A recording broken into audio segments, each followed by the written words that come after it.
चलिए नमस्ते। हम आपके सामने आशुतोष पाठक। केंद्र सरकार के द्वारा 3 नए आपराधिक कानून जो था वो संसद में गजट के माध्यम से उसको लागू करने की घोषणा 1 जुलाई 2024 से कर दी गई है। अब ये क्या था भाई, इस पे थोड़ा सा हम लोग देख लेंगे, फिर कभी ऐसा होगा तो पूरे विस्तार से भी बात करेंगे।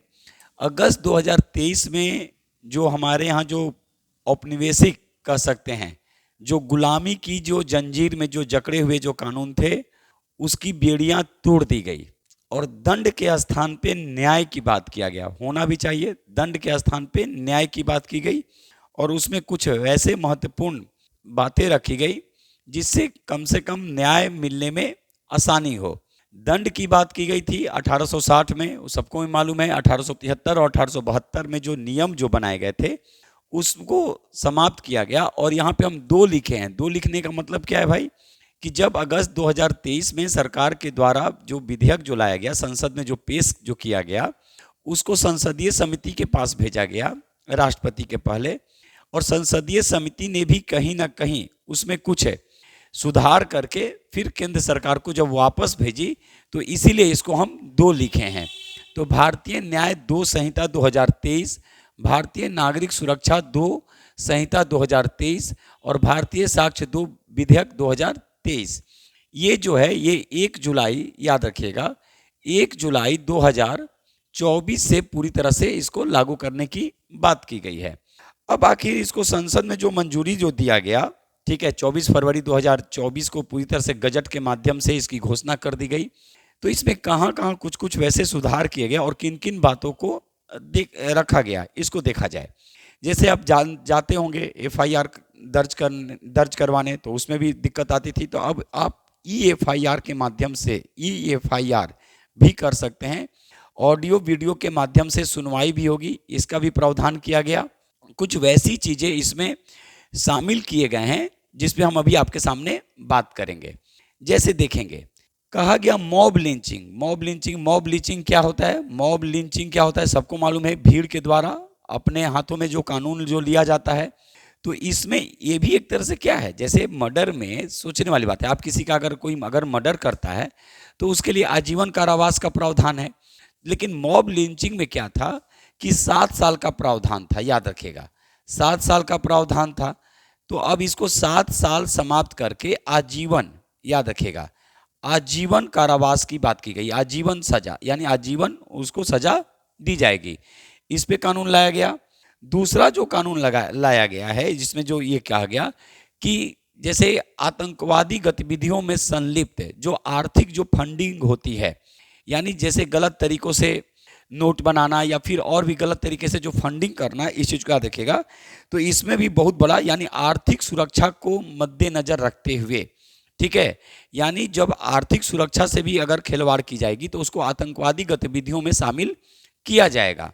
तो इसमें भी ये कहा गया कि आतंकवादी गतिविधियों की परिभाषा दी गई है। आतंकवादी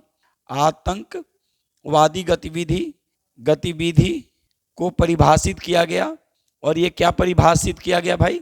तो आर्थिक सुरक्षा को ध्यान रखिएगा, यानी आर्थिक सुरक्षा को ध्यान में रखकर इसकी चर्चा की गई। और स्वाभाविक है, जब गलत तरीके से फंडिंग होते हैं तो उसका गलत इस्तेमाल होता है। इन चीज़ों को भी रखा गया। तीसरा, मानसिक बीमार को यहाँ पे जो वर्ड जो यूज किया गया था, तो संसदीय समिति ने इसको ये किया, रिजेक्ट कर दिया और मानसिक विकृति को लाया। यानी मानसिक बीमारी की जगह, याद रखिएगा, मानसिक बीमार के जगह मानसिक विकृति वर्ड यूज करने की बात की गई, याद रखिएगा। इसमें तो कुछ भी हो सकता है ना।